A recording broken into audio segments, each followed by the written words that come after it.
Namaskaram.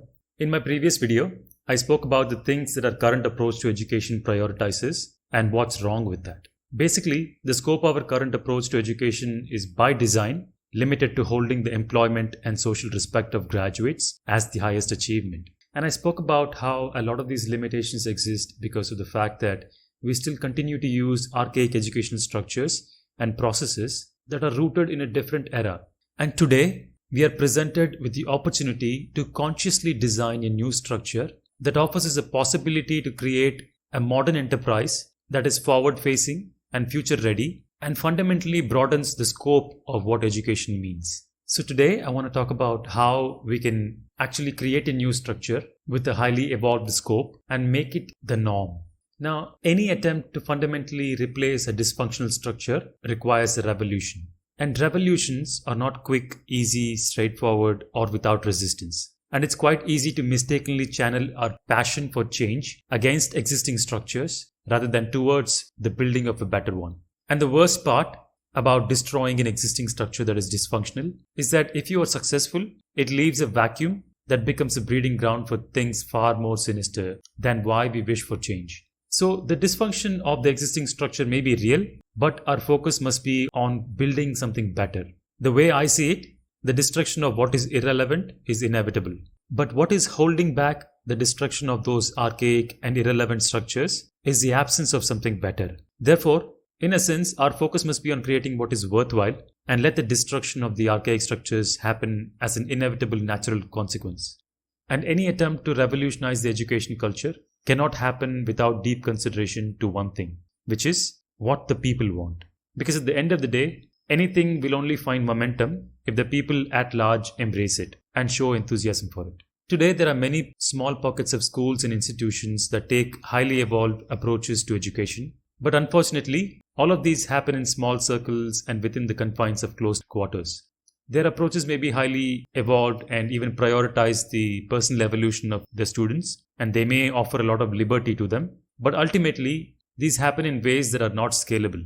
The reason for this is that first, these approaches tend to be expensive, and second, they don't particularly care to advertise about the enhanced survival aspect, which our general population cares so much for. And by enhanced survival aspect, I mean just greater economic liberty and greater social respect and all those things. For a new educational program, institution, or methodology to attract the enthusiasm of large masses of common people, it must offer two things: affordability and heightened prospects of enhanced survival in society.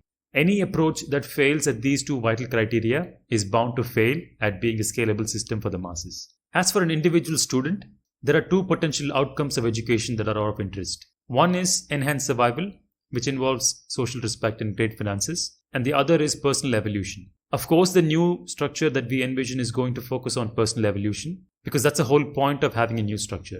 But it must also enhance the survival prospects of anybody who graduates. In fact, the enhanced survival prospects must be the focus of the public campaign to embrace the new structure. Because let's face it, when you are worried about getting food on the table, personal evolution is a luxury. It's an unaffordable dream for the distant future. And for the vast majority of people in this country, economic freedom is the need of the hour.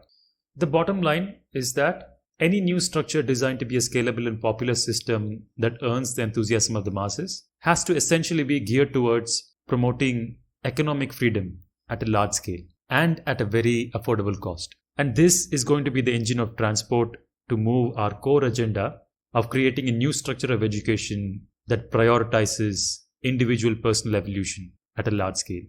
The path to establishing a new structure is neither easy nor straightforward. We must essentially design a system that intricately weaves together economic liberty and individual personal freedom and make sure that this system can scale up without losing the fundamental essence. This is the only way a new structure can be born that will prepare us for a forward-facing future in a society that is comprised of highly evolved and economically liberated individuals. And this is precisely what we wish to do at Shuddhi Fund. As to how exactly we wish to make this possible, that is something for the future. But for now, these are the guiding principles for how we must proceed. Please make sure to show your support by subscribing to our channel and pressing the bell icon for notifications. Thanks for watching.